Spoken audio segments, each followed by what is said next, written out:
I think it's about time we talk about our ban list predictions.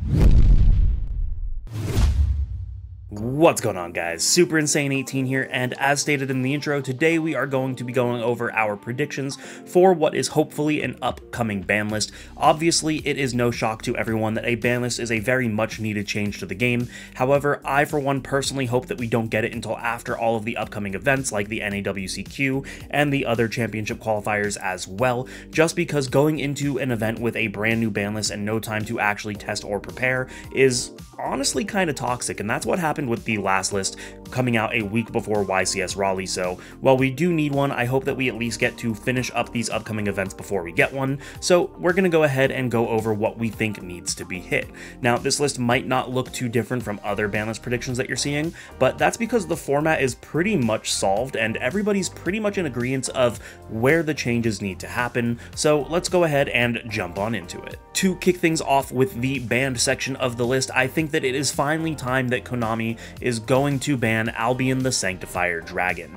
We have seen a very large uptick in feature matches at events where Puppet Lock is becoming more and more relevant. There was even a feature match where Branded puppet locked each other back to back, and it's just honestly a problem. I'm not a big fan of cards that just prevent you from playing the game, and while the card that actually does the preventing is the Gimmick Puppet, Sanctifier is the problem, because if you ban the Gimmick Puppet, then you just start seeing other monsters seeing play like Jowgen, Ito, so on and so forth. So we need to get rid of the card that actually gives you the access into the cards that are those cards, because they're not going to hit like 4 or 5, even potentially 6 cards that could see play. It's just so much smarter and more efficient to hit the one card that is actually allowing for the lock to take place, and that is going to be the Albion. And along those same veins of banning cards that prevent your opponent from playing, I think it is by time that they actually hit Hot Red Dragon Archfiend King Calamity as well. This is a card that people have been wanting banned for quite some time now, because over the years we've been seeing more and more viable strategies to summon this on the opponent's turn. And for those of you that don't know, when this is summoned, your opponent's not able to activate effects for the remainder of the turn, and that cannot be responded to. So it's just a very unfair and unbalanced card. If you could only make it on your own turn and it kind of functioned as like a way to keep yourself safe from your opponent's effects, it would be fine. But the fact that we are able to summon it on the opponent's turn and just prevent them from playing is where the problem lies. And again, this is a game for everyone to play. Everybody likes playing the game, so when we have these cards that prevent you from playing, it's just not fun, it's not interactive, especially when those cards can't be responded to, and I think that Konami is going to finally realize this and hit the Hot Red Dragon. Now, for these next two cards, we are actually going to talk about them at the same time, because I think they're going to be banned pretty much for the same reason, and that is going to be Appaloosa Bow of the Goddess and IP Masquerena.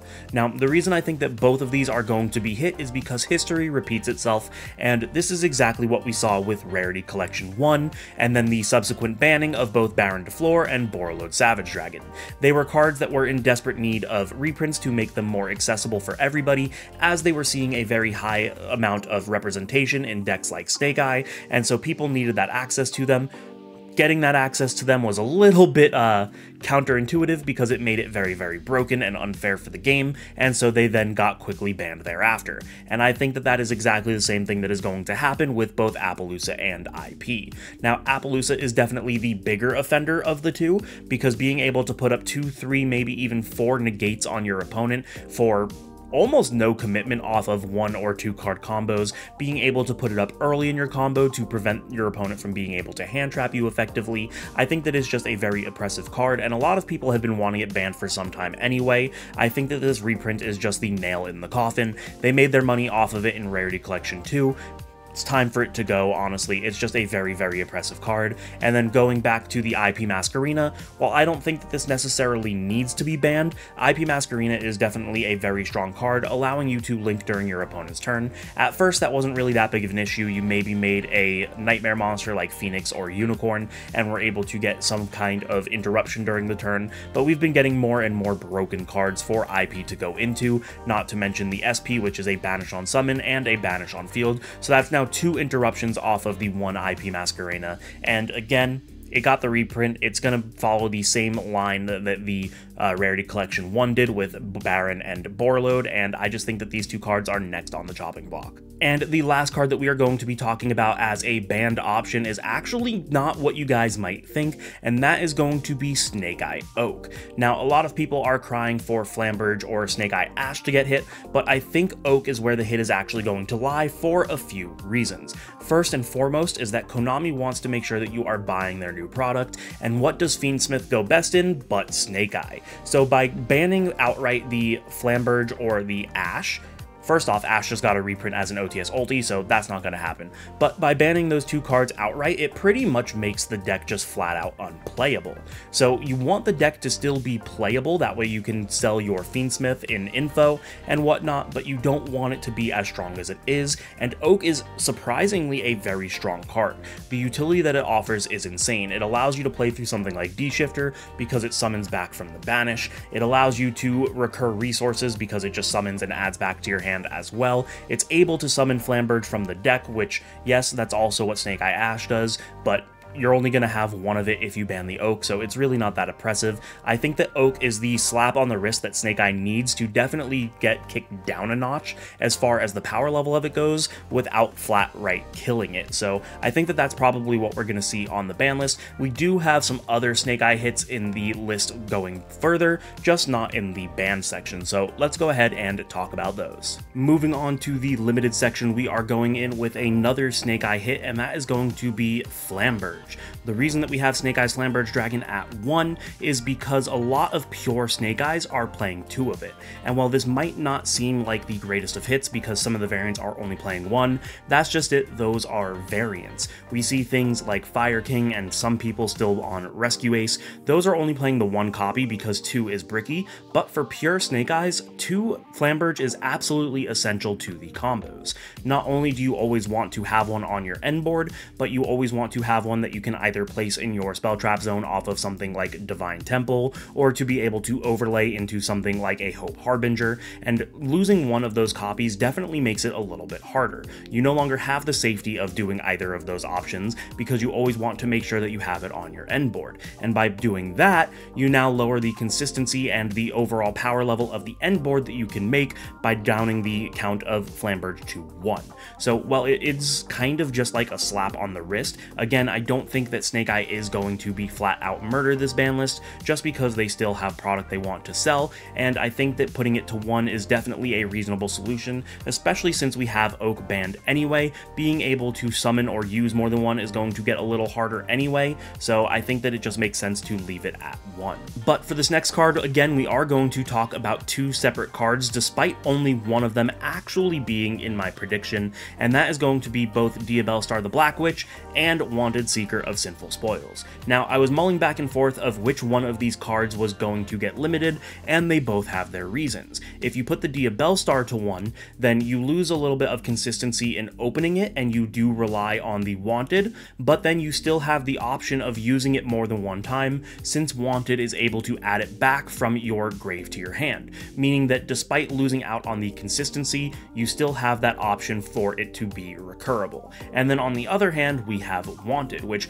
yes, you are losing out on the consistency aspect the same as you are with Diabellstar, but then you are also losing out on your recursion, being able to put back your original Sinful and being able to get advantage in the draw that you get off of that, and ultimately what I decided on is putting Wanted to 1 instead of Diabellstar. And the reason for that is because I think that it makes more sense to ban the card that allows for the more recursion as well as giving you card advantage as well. The fact that it not only recycles but gives you a +1 draw is a little bit absurd, and having 3 copies of Diabellstar doesn't really mean much when you can't recycle your original Sinful Spoils. Sure, it will be an extender, and sure, there are other cards that you can play that you could set off of the Diabellstar, but none of them have seen play thus far. Well, I can't say none of them. Some of them have seen very niche play, but overall, they're not really played cards, and I think that it just makes more sense that if we're going to hit this engine, we're going to go ahead and put the Wanted to 1 over the Black Witch, just because it allows for more degeneracy. And for the final card on our limited section, it is going to be a card that personally I think never should have even come back to 3, because it's just been a problem for the entirety of its existence. Putting it to 3 was absurd. The fact that it stayed at 3 is even more absurd, and that, if you haven't guessed already, is going to be Skill Drain. Skill Drain is another one of those weird cards where it kind of just doesn't let your opponent play the game. There are ways to play around it. It only negates the effects of face-up monsters on the field, so if you can put your monster face down, if you can remove it from the field, it's a little bit easier. It also is able to be responded to, it's able to be removed with spells and traps, so it's not as toxic or degenerate as some of the other cards that we have in our banned section, but it is still very much a problem. You've seen on stream of the last several YCSs that it is being sided in going first. You just flip up the skill drain, and 9 times out of 10 that seals the game. We saw a really cool play where the opponent was able to use the crossout designator to then call skill drain and turn it off for the turn, but just because there's a counterplay doesn't make a card fair. This card should have never come back to 3. Let's go ahead and put it down to 1 like we have all of the other floodgates. Personally, I would really like to see this card banned, but I just don't see that happening, so we are going to be realistic and unbiased and leave skill drain at 1 for now. On to the semi-limited section, we only have 1 card going to 2. It's no surprise that a lot of players aren't really too fond of the semi-limited section. In a lot of cases, a card being at 2 is no different than it being at 3, and there are a very small amount of niche cards that I think belong in the semi-limited list, but we only have 1 change here because, again, for the most part, it just doesn't feel all that impactful, and that is going to be Thunder Dragon Colossus. Now, Thunder Dragon Colossus is a card that I thought was going to absolutely destroy the meta when it came back. I said that it could never come back because we had so many ways of getting into it, mainly things like Nemesis Corridor, because that just means that any deck that has any sort of synergy with being able to banish cards is able to throw a Colossus on their end board, but I was for the most part proven wrong, as Colossus has made absolutely no waves in the meta. We've seen a little bit of an uptick in its play in something like Ritual Beasts, because Ritual Beasts are able to not only utilize the banish very well, but they are also able to search it with a card like Infernal Flame Banshee being very easy to make off of 2 level 4s, so it's just really easy to go ahead and plop a Colossus on your end board. So I don't think it can come back to 3 quite yet, because we are starting to see that uptick in its play, but I definitely think putting it back to 2 is perfectly acceptable, and it would make some other decks a little bit more viable, like Pure Thunder Dragon, for example. So finally, with the banned, limited, and semi-limited out of the ways, we are going to talk about the unlimited. Now, this is, again, very small changes. I only see 2 things realistically happening. So going over the first one, we are going to talk about Armageddon Knight. This is a card that was originally at 1, went to 2, didn't do anything at all at 2, so as Konami does, when that happens, it's just going to go ahead and go to 3. We saw it make absolutely no waves, so there's no point in keeping it on the semi-limited anymore. If we put it to 3, it's still probably not going to see any play, at least not during this format. Maybe in the future it could become a problem again. Cards that are able to send cards from the deck to graveyard usually are, but in this instance, it takes your normal summon. It's really not that strong of a monster. It's very easily countered, and I just don't see a reason for it to stay semi-limited. And then finally, the last card is going to have to be Magispector Unicorn Kieran. Now, this did go to 1, and typically it will go from 1 to 2 to 3, but this is a card that I think can just go straight to 3. This did absolutely nothing when you want to compare it to other things that came back, like Colossus did see an uptick of play. Even in Magispector, now that they have their actual first way of summoning their boss monster, it's still not seeing play, and we have cards at 3 that do the same thing as Kieran of just bouncing cards to the hand. The only difference that Kieran has is being able to not be targeted or destroyed by opponent's card effects, but that's not really that big of a deal this format. So I really think that this can just flat out go to 3. It's not going to make any waves, and it's definitely something really realistic that I can see happening, especially with upcoming pendulums on the rising. We already know that Plushfire is getting an errata, which means eventually that will be unbanned as well. So if we go ahead and start slowly releasing these pendulum cards back to being playable, then we might actually see that as a viable strategy some point in the future. So I think that it just makes the most sense of going to 3. And there you guys have it. That is going to be what I think Konami is going to bring us on the next ban list. Hopefully, again, it waits until after the WCQs. That way we can actually have a format that we are prepared for, that we have tested. Going into an event blind with no testing or preparation is absolutely horrendous, and I do not wish that on anyone. So you guys know the deal. If you liked it, make sure to subscribe, hit the notification bell, like, comment, share with your friends, and as always, don't forget to check out the channel sponsor Dueling Guard. Using code INSANE18, you can get 5% off your entire order. Thank you guys so much for watching, and I will see you in the next one.